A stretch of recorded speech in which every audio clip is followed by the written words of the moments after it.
Welcome to Circle of Hearts Radio. Journey with Grandmother Allayah as she enters her magical world of relics, sacred sites, and ancient crystal skulls. Meet with exciting trailblazer authors and individuals shifting the consciousness of humanity. Send her your questions to be answered on air on her monthly segment, Ask the Oracle. And now your host, Grandmother Allayah, in the sanctuary on the airwaves on OMTimes Radio.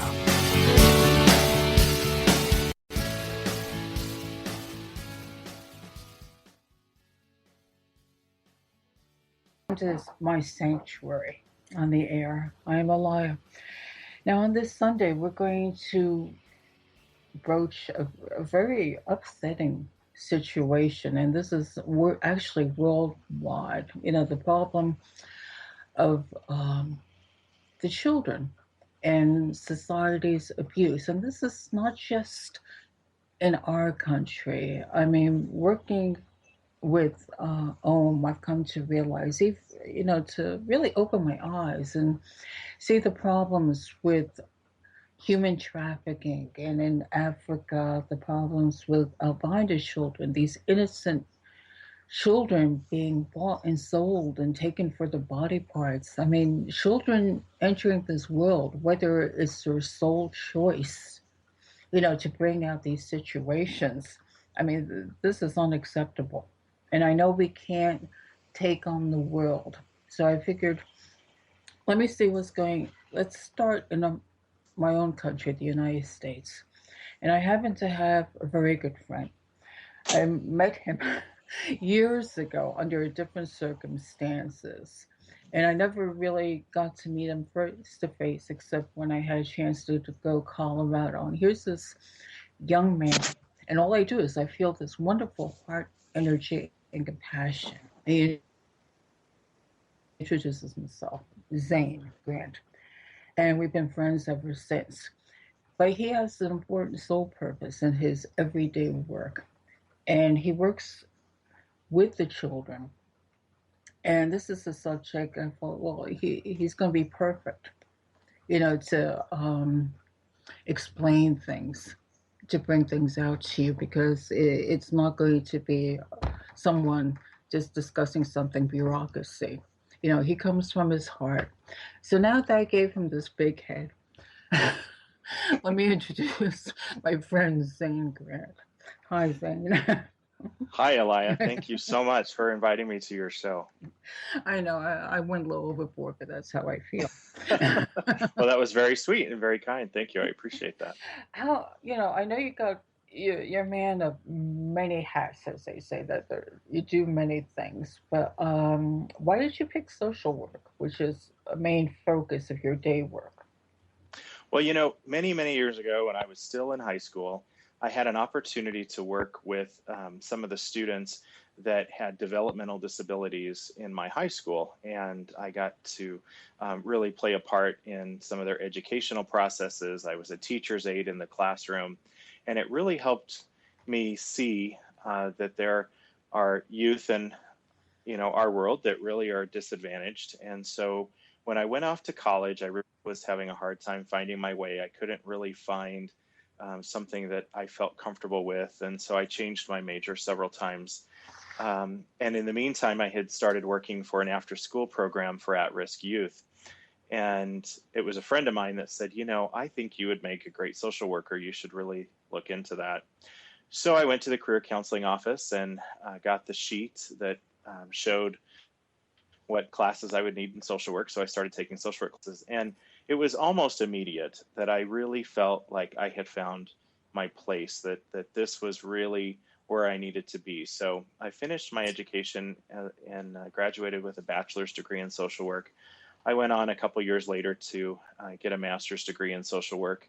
I started teaching. I became a licensed clinical social worker, and ultimately found myself working in the child welfare arena with our local Department of Social Services and the Child Welfare Unit. And so that's kind of how I got my start working specifically with children. Was really they just tugged at my heart so many years ago, and I just knew I needed to find my place, but I needed the educational credentials to get there. Yeah, I know I really want to get into the thing with CASA. I was looking at their mission, and it says our mission is to advocate for abused and neglected children by providing a voice in the courts and the community through trained volunteer advocates. It goes each year over 460,000 children in the United States are thrust into court at no fault of their own. Some are victims of violence, psychological torment, or sexual abuse. Others have been neglected or even abandoned by their parents. Most of them are frightened and confused. Often these children also become victims of this country's overburdened child welfare system, a complex legal network of lawyers, caseworkers, and judges who frequently are too overburdened to give thorough, detailed attention to each child who comes before them. This is scary. It is scary. um, when I was reading this, and I put on a thing. I've had my head in the sand. You know it exists, and I think the average person, even like myself, would go, "I don't know what to do. I don't know Right. how I could help them." So you kind of put it in the back of your mind, but that doesn't mean it doesn't keep on growing and existing. And it's terrible. It must be horrible for these children. When you see a child acting up, you go, oh, it's bad parenting, bad whatever. That's not always the case. Sometimes, yes. So, not even bad parenting. It's just sometimes the kid gets away on his own. I'm going to be who I am type of thing. Well, there's so many different elements, and unfortunately, when we're out in public and we see children and we see families, we don't often have the insight into what's happening for them personally. And honestly, in my opinion, that's the beauty of CASA. So the CASA stands for Court Appointed Special Advocates. That's the acronym. And essentially what the program does, and I'm the director of our local program here in Colorado, but what the program does is we essentially recruit volunteers from the community who, like you, see something happening. You know something's not right. You feel something's not right, but you don't know what to do about it. And in reality, the child welfare system is very closed. The cases are very confidential. By and large, the public really doesn't get to see what's going on behind closed doors. The court system is very intimidating, and it's very daunting. So if it's intimidating for us as adults, you're right when you say how scary this would be for a child. And so what we do is we recruit volunteers from the community, and we specially train them, and they are then appointed by a judge or a magistrate to advocate for the children that they're assigned to during a court case. And so they then get to see what's going on behind closed doors. They get to meet with the families, they get to know the children, and they get to speak up for that child or children, however many are involved in that one case, in the court system. And that becomes a very profound experience for both the volunteer and the children that they're appointed to. Because again, this is one person that's just a community member. It's one person who is not being paid to be there. At the end of the day, there's no paycheck. They're just someone who compassionately wanted to stand up and do something about the problems that we have in our community without really understanding, maybe going into it, how severe the issue or issues are. Yeah, I know when I was nursing in clinical in the hospitals and the pediatric wards, it was really scary. I had one example of a child, 2 or 3 years old. We were told, do not let the parents in the room. We actually, we had to say, no, you can't. And we're wondering why. Well, it turns out the father was abusing the child.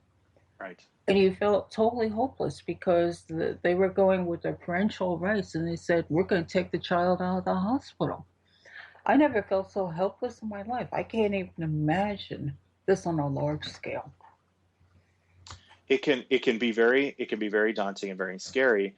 And what I think what we tend to see in our system is children that are just they get kind of trapped. They get kind of trapped in limbo between what happens and what needs to happen through the child welfare process versus their feelings and emotions about their parents. Because by and large, most of the children we work with, they want to be at home. They want to be with their parents. A lot of the children we work with are placed in the foster care system because, no one could really protect them or ensure their safety. So when that's the case, they have to be placed in the child welfare system and into foster care. But, these children still love their parents. They still want to go home. They still want to be a solid family unit. And so they're caught in this emotional turmoil between, yes, I want to be safe, and I want whatever's happening at home to stop, but I love my family and they're my people and I belong with those people and I want to be with them. And it becomes this emotional struggle and this tug, and it makes it very scary and very difficult for the child. It just seems like no child should ever have to go through that. I mean, I know that's looking through rose-colored glasses, but it Well, just seems like it should not be happening. it shouldn't, but there's reasons why it does. And in my 20 years of being in the child welfare arena, what I've seen is a lot of times this is generational. Oftentimes we have very young parents that have children at a very young age. They didn't receive the best parenting, so we tend to parent the way we were parented. How many times have you felt like your mother or your father come out of your mouth when you're talking to your children? We Oh tend yeah, to I agree. original patterns. Unfortunately, what happens is the dysfunction just continues and it becomes a generational thing. We also see drugs and alcohol play a huge part in our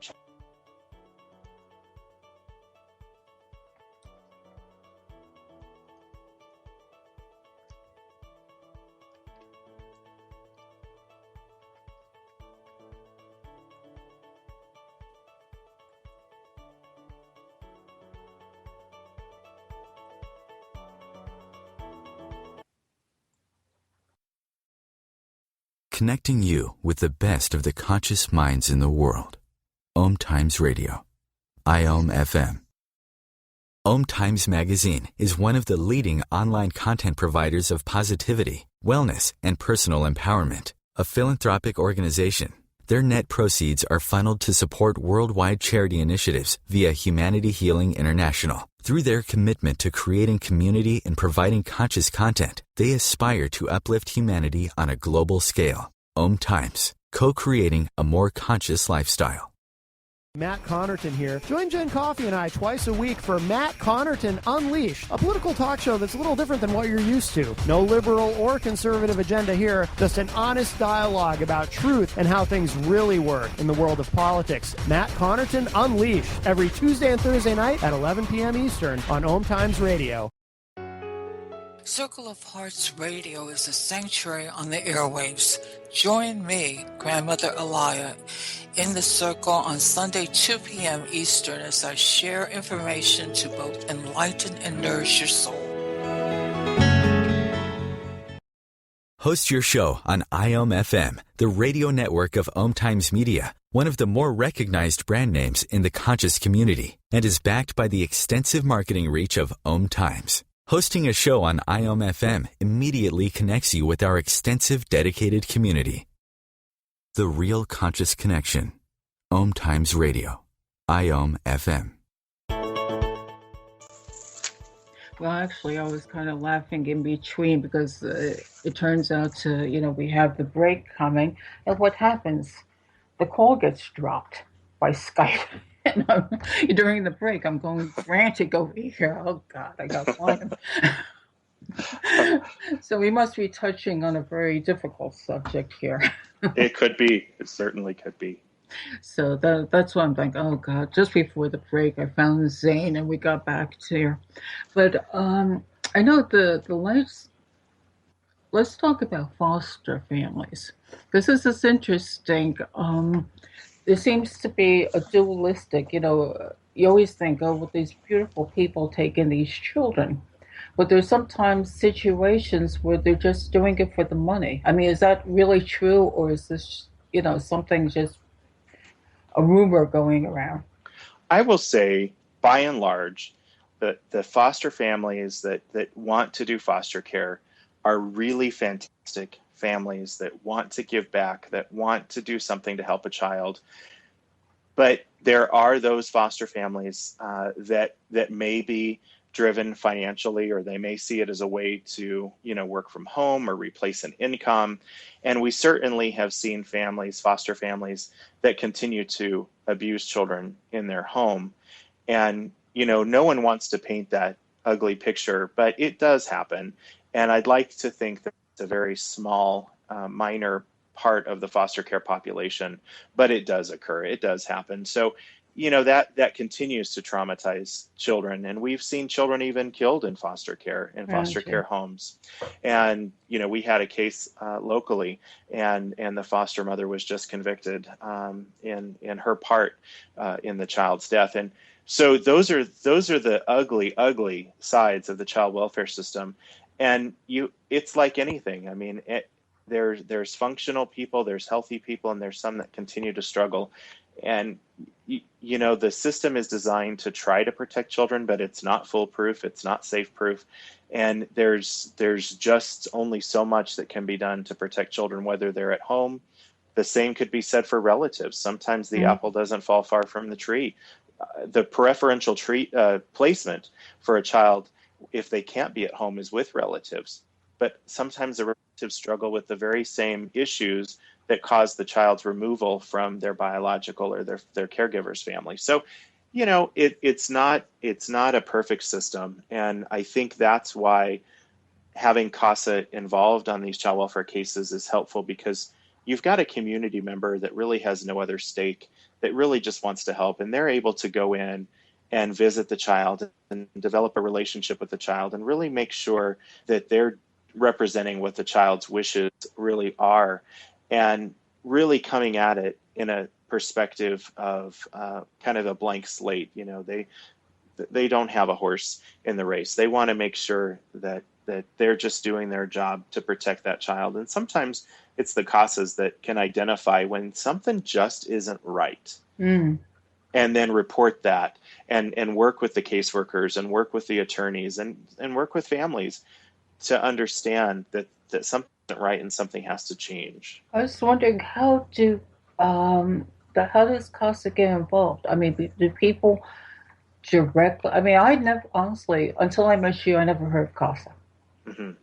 And that's why I felt, this is a great opportunity to bring, light to this organization that's, adding that extra care or, extra supportive thing.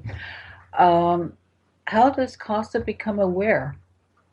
Well, so, if you're just joining us, CASA stands for Court Appointed Special Advocates. It's a national program. There's over 900 CASA programs nationwide. And it was started by a judge in Seattle who saw on his first day on the job that parents had an attorney when they came into court. Social Services or the Department of Family and Youth Services had an attorney, but no one was really there to speak up for the child. So he really started a model back in 1977, and National CASA got their start in the early 80s in Seattle, and it just kind of spread through the country. So not every jurisdiction has a CASA program, and that's unfortunate. So sometimes that's why people don't know about CASA, is they might live in an area that has a fairly new CASA program, or in an area that doesn't have one at all. But the cases that come to CASA come directly from the courts. So once social services department, child welfare, they have different names depending on the community or the state that you live in. Mm-hmm. But when child welfare professionals file a case in court, it's the judge who then usually appoints the CASA volunteer to the case. So in most cases, each CASA program can run a little bit differently, but at the very heart and center of the program really comes down to a judge appoints an advocate who's specially trained, and that's how those cases come to CASA's attention. CASA is not out in the community looking for cases. In fact, I would also venture to say that most CASA programs only serve very little of the demand for their services, because CASA volunteers only take 1 or 2 cases at a time. And oftentimes there's so many cases that go without a CASA volunteer in that jurisdiction just because of the resources. And the fact that we kind of see things as quality versus quantity. We don't want to overburden our advocates the way we see social services burdened. When I was a caseworker at social services, I often had almost a caseload that was not manageable. 60 to 70 children on my caseload at any given time. I didn't have the time to go out and see them like I should be seeing them. It was, the expectation was you lay your eyes on them once a month. And that was very disconcerting for me as a government employee, because I couldn't really get to know the children if I only saw them once a month. And I really didn't get to know the families. And I was seen as big brother that was just really there to kind of pull apart their family. Whereas with CASA volunteers, they take 1 or 2 cases at a time, mostly just 1 case at a time. It's our more seasoned volunteers that have more time on their hands that can take up to 2 cases. But their job is to really be micro-focused on that case, on that family, and have the time it takes to really get to know all of the elements involved. So that kind of gives you an idea as to how CASA gets involved with a family. And it's usually, like I said, through a court order or some kind of official order, appointment order that causes that to happen. Do these advocates, now this is going to be leading up to another question, probably after the break. Do they follow the child as they're growing? I mean, I just can't imagine you get involved in one case, but yet that child has many years ahead of it. That's right. Well, I'm going to give you a rather long answer because, each case is very different. But by and large, when the case closes and the court is out of the family's life, CASA also is out of that family's life, because we want families to be able to make it without anybody in the system continuing to be involved in their life. And we want to see families be self-sufficient. So by and large, when children are removed and then they go home or they go with families and that case gets closed at the end, maybe after a year and a half of involvement, we want our advocates to slowly back away from that family. And we want them to be healthy and self-sufficient without, again, any government assistance or reliance, I should say. But we also have a group of adolescents and children who emancipate from foster care, meaning that there was never a permanency arrangement that was appropriate for them. There was not family. There was not an adoptive resource available to them. And they're going to live out the rest of their childhood in the foster care system, oftentimes bouncing from foster home to foster home to foster home. And that's very concerning. And in those cases, we like to keep our advocates involved with that child. When everybody else in that child's life has stepped aside and they don't have appropriate adults, there's really no one for them to turn to. That's where I think we can do some of the best work as CASA advocates, because we can stay involved and we want to be a long-term person involved in that child's life, even if it's nothing more than just having a shoulder every once in a while to cry on, or a person to call and say, look, I'm in trouble and I'm not sure where to turn. Because what we do have is children that leave the foster care system, and those support systems are not adequately placed before they leave the foster care system. Oftentimes, these are the children that get angry and they want to just run. They're tired of a caseworker telling them what to do in their life. They're tired of foster parents ordering them around as they see it, and they just want to be done. They want to be done with the system. So these are the children that we lose oftentimes when they're 14, 15, 16 years old. They run away. And when you brought up at the beginning of the show your concern about human trafficking, that's what happens to a lot of these youth, is they're not getting their needs met. They need to eat. They need to find a safe place to sleep. So oftentimes they fall into these situations where they're being taken advantage of in different ways in trade for their basic needs, like food and clothing and shelter. Yeah, I know I know we're heading up to a break, so, I want to get into that more. It just seems, all right, my age, the old days, you'd watch on Father Knows Best. Oh, there's this child living alone, and, Bud brings him home. Right. and they find a family for them. but now it just seems everything's so complicated. I know after the next break, if I don't lose you again, I want to find out what happens when they hit 18. Right. What is available? Do they become homeless? Is it somebody that, you could say, I mean, even Hank, I mean, we're oldsters, but say, hey, we got a room here, you know? Right. Right. So I want to find out what people can do. And plus, also before, like I said, the show goes so quickly, I want to find out for you to tell people to what to look out for signs of child abuse, because I know the children don't show it necessarily, and you have to be responsible if you make a call. You just can't say, "Oh, I hit my neighbor. I'm going to, send an organization after them." Right. So these are two things, like I'm waiting for that music. Well, until that break hits, there's so many things that we can talk about after the break, and we will talk more about what happens with adolescents that emancipate from foster care, because it is something that I think people need to be aware of. It is something that we need to maybe put some more focus on, and getting involved. Like you said, if you're a neighbor and you have concerns, what is it that you're looking for? What is it that you're supposed to do?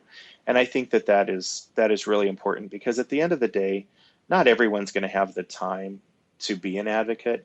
Not everyone's going to have the time to give at the level that other people do, but there's still things you can do. There's still things that need to be done to help protect children, because when you mention Father Knows Best, what we forget is how impersonal our society has become and how complicated our society's become. So we're not in that same area that we were 50 years ago or 40 years ago, even 30 years ago. Yes, so we have a lot more to talk about. Oh, yeah. And I think we need to bring back that era. Bring back the ancestor ways. Okay. Now keep your fingers crossed, Zane, that we're still here. I'll keep them crossed.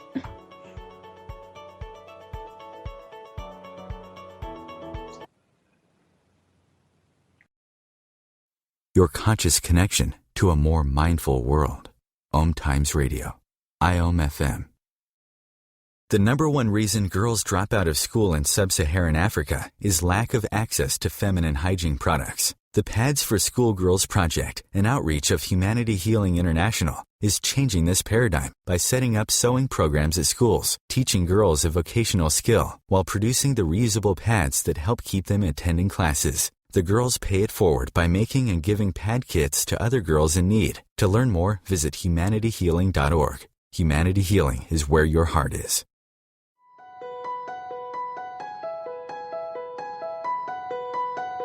Hello, I'm Miriam Knight of New Consciousness Review, inviting you to my new show where I interview the rising stars of the conscious awakening.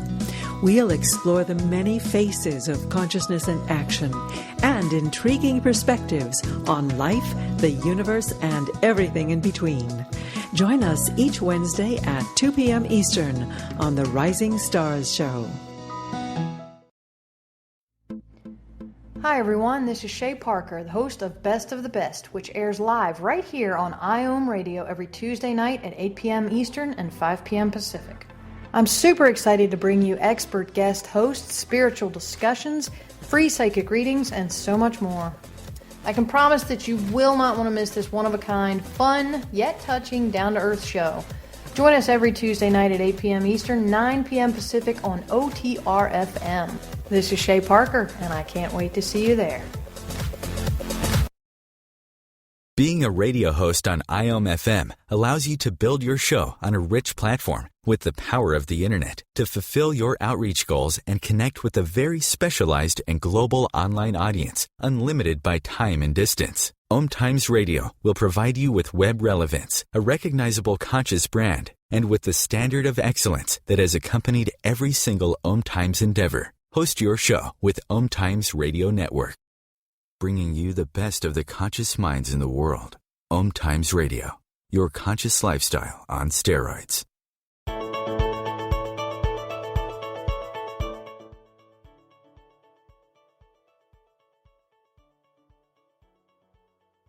That's good. There's so much information.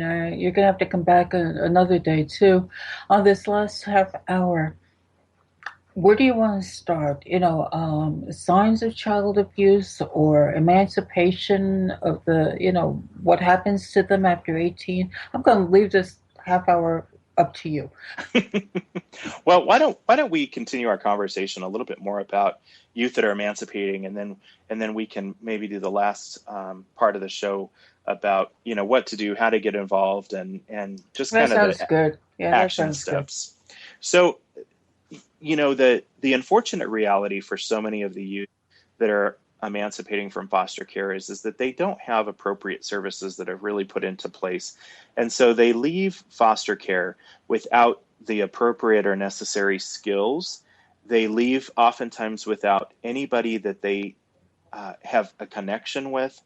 Oftentimes services have not been put into place. And it's very concerning for me because I get frustrated with the system as it were, because I feel like we miss an opportunity to really give these youth life skills at an early enough age, because we know that they're going to be emancipating from foster care. We know that even if they go home or go back to family members that are somewhat dysfunctional or just not healthy, that they're still not getting those skills. And I really feel like we need to focus more on life skills for youth and setting up critical services for them. They can't really legally apply for housing or for an apartment or to a lease on a car or any lending until they're 18. But there's so many things that can happen prior to the age of 18. Also, if we can get the youth to agree to stay in care past their 18th birthday, that gives the system a little bit more time to put together some essential services that they need. A lot of people believe that youth just are dumped on their 18th birthday, and I will tell you firsthand that there are occasions where we've seen that happen. But we've also seen situations where the youth can stay into foster care up until their 21st birthday. Mm-hmm. Now, oftentimes they don't want to do that. They're done. Like I said before the break, they're tired of being told what to do. They want their freedom.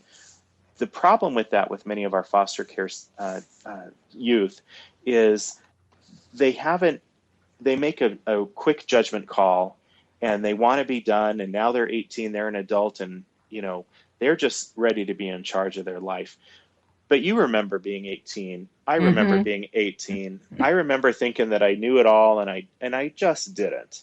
And for our youth that have been in foster care, like I said, they have really shaky attachments. Many of them bounce from foster home to foster home to foster home. Oftentimes that happens in a black, all of their belongings are stuffed into a black plastic bag, trash bag, and they move on to their next house. And then that provider gets tired of them, or they're breaking their rules and they just can't stay there. So then they're off to their next place. And this plays out over several years before they finally are just done. So I can see why our youth get frustrated with the foster care system and want to be out. The problem is that then they're out and there's no going back. So once they make that decision and they're 18 and they're done, their case is closed, and they can't go back to foster care after that period of time in most jurisdictions. Of course, I can't speak for every jurisdiction, but I can speak for ours. And there's really no coming back. And then you're stuck because maybe you don't have any money lined up. You haven't saved. No one's taught you how to open a checking or a savings account. You don't know how to access services. So what do? You're really stuck. And that's where the youth that we work with really grow up very, very quickly. Or they turn to unhealthy family members. They turn to unhealthy friends. What we'd like to see ideally is them complete their high school education, maybe apply to be accepted into a university where there's some housing on site that they can go to, that they have a dorm room to live in, that there's just something beyond tomorrow for them. Because oftentimes it's been my experience that they're just thinking about today and they haven't really given much thought about tomorrow. And that's why I push our system to give them tools while they're in the system and when they're listening. to the adults in their life, and get them set up now. Do something for them now. Teach them now before it's too late, because then they do get involved in some pretty shaky deals, and that could include human trafficking. That could include continuing on a pattern of drug and alcohol use. Doing whatever they need to do to get their needs met. That almost seems, I'm listening to it. That almost seems like, the regular families have the same problem.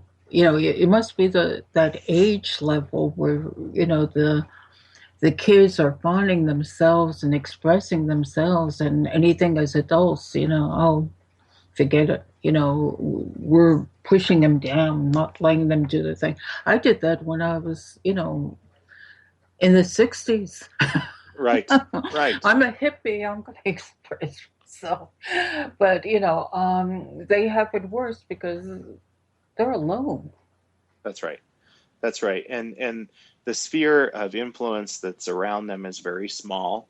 And that's where having a CASA is really nice, because hopefully that person is going to remain involved and is going to just kind of unconditionally stay there to provide some guidance and some suggestions and sometimes answers. And that's where I think the model of CASA is so powerful, because, again, we're just merely pairing everyday individuals from our community with at-risk children, at-risk adolescents who continue to need parenting, who continue to need that voice of reason well after their experience is over in the foster care or child welfare system.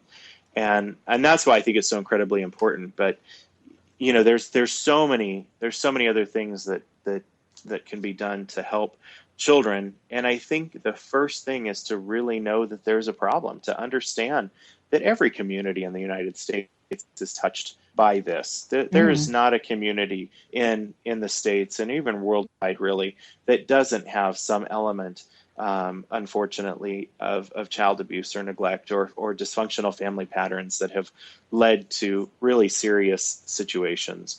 And I think that's the first step, is just the knowing, and that there is something that you can do about it. And there's very small things and there's very big things that you can do to make a difference. People, if they do something or if they report something, they also have, I think people also ingrained that, should I get involved or shouldn't I get involved? Where's the right thing to do? If I do something, my neighbors are going to think, I'm a nosy buddy, but yet I got to watch out for something's not right. There is that element of fear of retribution if you are involving yourself, or if you have to make a report to a child welfare authority.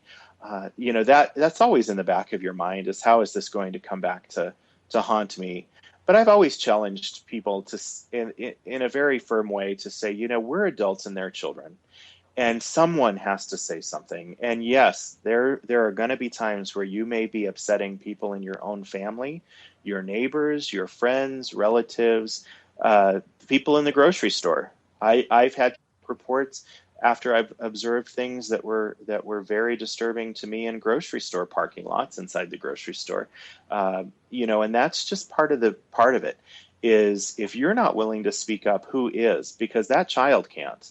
And that's why I try to compel people to always try to do what they can to ensure the safety of our most vulnerable citizens. And that's really children who are being abused or neglected. And as I promised, when we get back from the next break, we can really delve into what to look for and then what to do when you have those suspicions. Because, again, you also have to be informed, I think, to a certain degree. And you're not helpful sometimes when you're making a report or you're making your concerns known and you haven't really thought through or articulated what those concerns are. Oftentimes, people call the authorities, but they haven't really thought about what exactly their concerns are. And it's like anything, we have to be able to give the authorities something to go on. We have to be able to articulate what our concerns are in a way that gives the authorities the right to go out. We live in the US, we live where there's laws, we live where there's freedoms, and we don't want to impede on people's rights to raise their children the way they see fit. And I honor and respect that because I appreciate that as a parent, that I have the right to raise my child the way I see fit. The lines that get blurred and crossed when it comes to child abuse and neglect sometimes aren't as straightforward. And that's why we have to be able to articulate to the authorities what it is that we're concerned about in a way that is helpful so they have something to respond to. But just letting them know about our suspicions sometimes just isn't enough. They need something a little more tangible, especially when the court system is involved. That's an evidentiary situation. Courts make their rulings and their decisions based on evidence. And if that evidence isn't before them, it makes it very difficult to protect children. And those are the kinds of things that we want to encourage when people are concerned. We want them to be aware. We want them to understand that it's not just about picking up the phone and making your concerns known.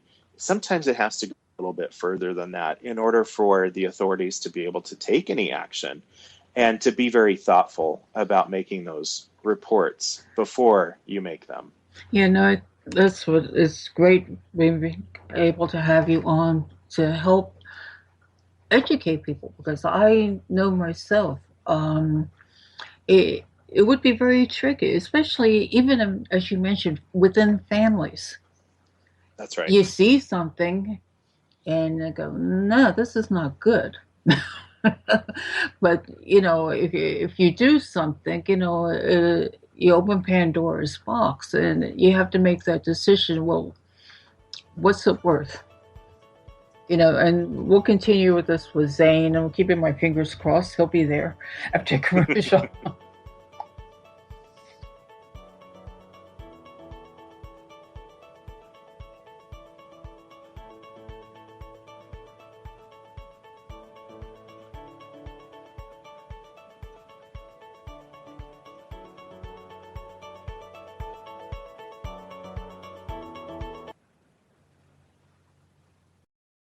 Free your mind with OMTimes Radio, IOM FM.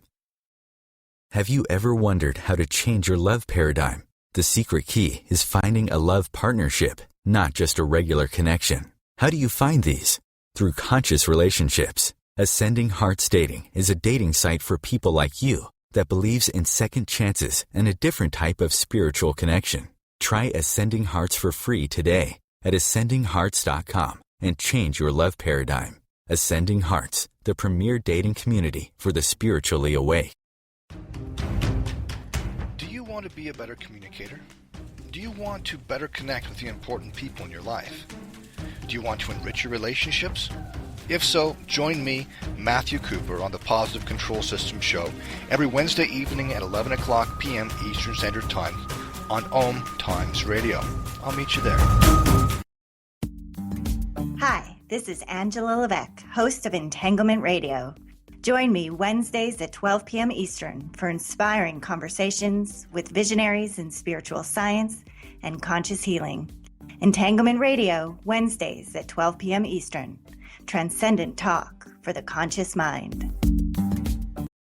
Host your show on IOM FM, the radio network of OMTimes Media, one of the more recognized brand names in the conscious community, and is backed by the extensive marketing reach of OMTimes. Hosting a show on IOM FM immediately connects you with our extensive dedicated community. Free your mind. Expand your soul. OMTimes Radio. IOM FM.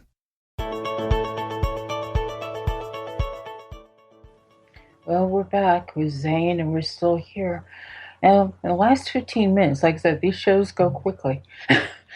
They do. What can, now that you've inspired or opened eyes, really, now what do we need to do and what can we do? So let me start by saying that the child welfare system is very subjective, and there's not really many absolutes that can be had. So people need to understand that when they're concerned about a situation and they're reporting those concerns, that it's going to be subjective. And the most important thing that people can do is really try to gather, some facts when they are concerned about a child's welfare. So the first thing we'll talk about is, what do you do as far as reporting? And then we'll talk a little bit about what can you do just to get involved, and what can you do to make a difference for a child, whether you knew about that child's situation before, whether you were the reporter or not. But the first thing is oftentimes before the break, you said something about even family, you just know something's not right.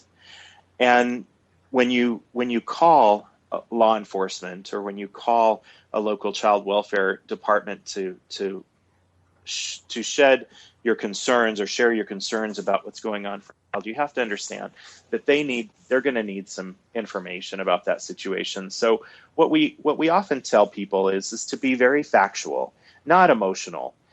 We can't really convey our emotions, and professionals on the other end of the line really are trained to listen to what the facts are as to what it is that we're concerned about. So when it comes to child welfare, what we're talking about is physical abuse, sexual abuse, emotional abuse, or neglect. And there's many different subcategories of those four kinds of abuse and neglect. And so when you're articulating your concerns, it's important to maybe share with the person who's taking your report what it is that you're concerned about, and why you think it's a concern, and why you think that child is in need of protection.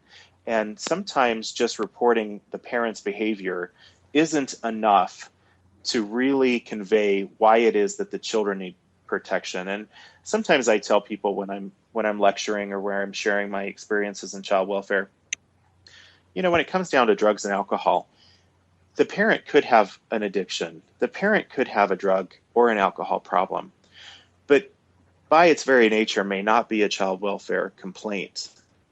And so what you need to do, again, is try to help the person taking the reports understand why the behavior or why that addiction is interfering with their ability to parent their children. And sometimes that's the trick. That's the key.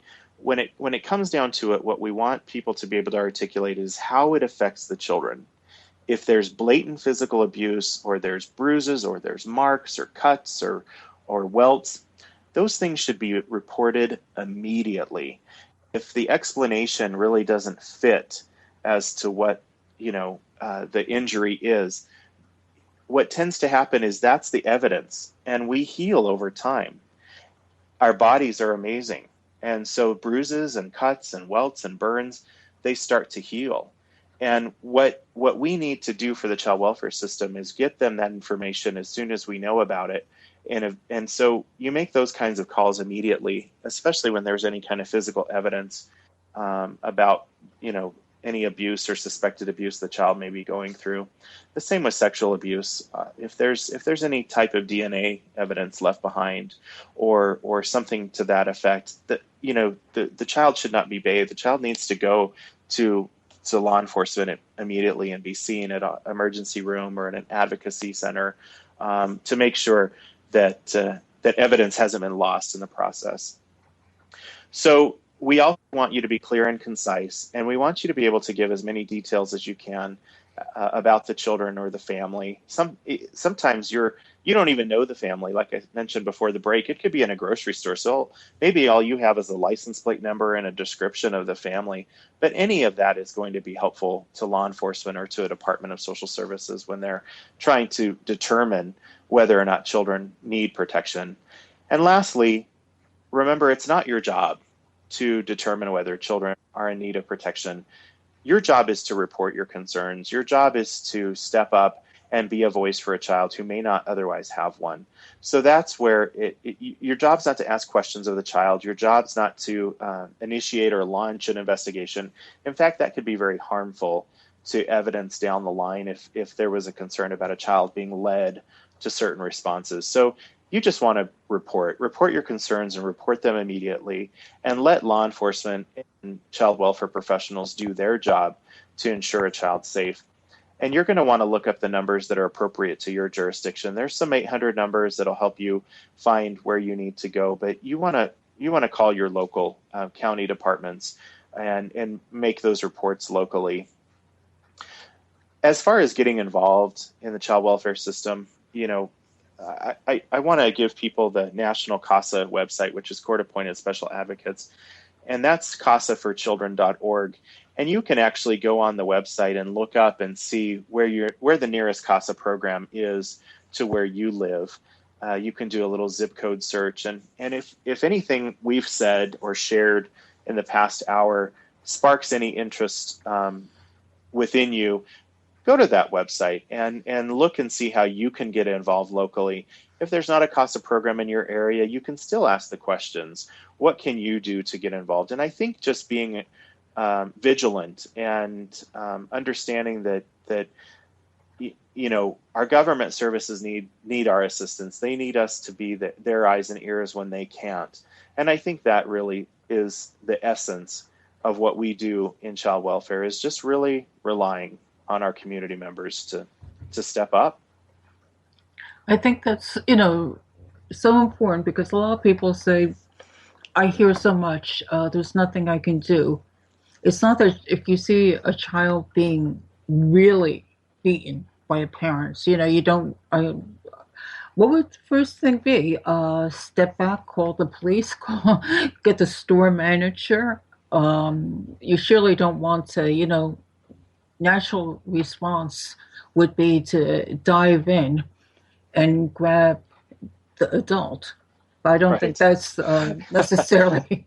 That's not a good idea. But you want to keep yourself safe. You're not helpful to the child if you put yourself in danger. And people have actually been harmed or even killed by trying to intervene in a situation. There was a case several years ago, and I believe it happened in Albuquerque, where there was some domestic violence going on in a park and some child abuse going on in a park, and a woman went to intervene, and she ended up being killed by the perpetrator just trying to intervene. So the first rule is keep yourself safe. If that means you're walking around a corner to call the police or the authorities, then you do that. And if it's happening right now, don't call your local county department of social services or child welfare. They're going to tell you to call 911.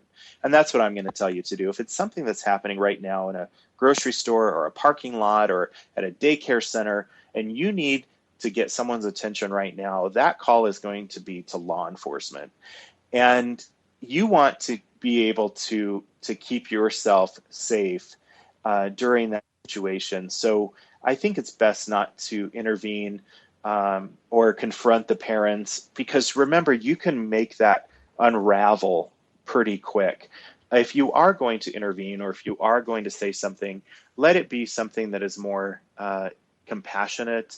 I understand you're upset. Is there something I can do to help you?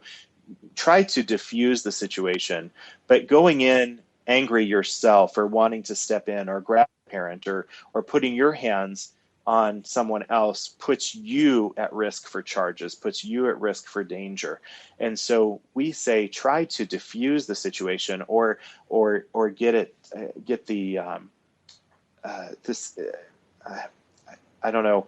I think you just kind of want to almost distract the parents, if you can, from whatever it is that's concerning in that moment, and then you wait for law enforcement to arrive, and then you can give full report. Yeah, I was going to say that's so important, because I just know myself. I'm pretty calm most of the time, but I think my reaction would be go get him. But no, calling 911 would be probably better, because I'd be one of those old ladies climbing on the back of the parent trying to pull him off with his chokehold. Right. It's always better to try to just get help without intervening yourself. Let the authorities, keep yourself safe, and so that way you can continue to do your job and get the authorities involved. And just try to do what you can to keep the child safe. Like I said, if that means distracting or asking if everything's okay, or sometimes offering your help. Is there something I can do to help you? I see that you're very frustrated or that you're very angry. What can I do to help? Is there something I can do to help you out? I see that you're very stressed out right now, and parenting can be tough. So what can I do? And that's, and I will also say, by and large, when you've mentioned store managers, I've been in some situations in stores, and I have respect for the people that run, stores and anything to do with the public and working with the public. But by and large, they don't want to be involved. They really just want you to share your concerns, and they want to kind of keep their business and their store out of it. So oftentimes they'll give you the phone, but they're not going to be the ones to call. Yeah, I know. All this is so helpful. And like I said, we only have 2 minutes. I know you're such a hugely busy guy, but I hope that I can get you back on another time that we It'd be can my actually, pleasure. we can get into detail, because it's really important to know, like calling 911. I wouldn't think that. I would react emotionally. Right. And I know a lot of people do, but That's right. You like you said, this level of awareness or finding out about CASA, I never knew about it. These are things people need to know. That's right. That's right. And explore what's going on in your own communities. Get involved. Find the resources that fit for your community. Well, thank you, Zane. I'm glad, we stayed connected, and I appreciate this, and you got to come back. And everybody remember, no matter what country you're in, children are our future. Let's make it right for them. Until next time, thank you, Zane, so much. My pleasure. My pleasure. Okay, bye-bye.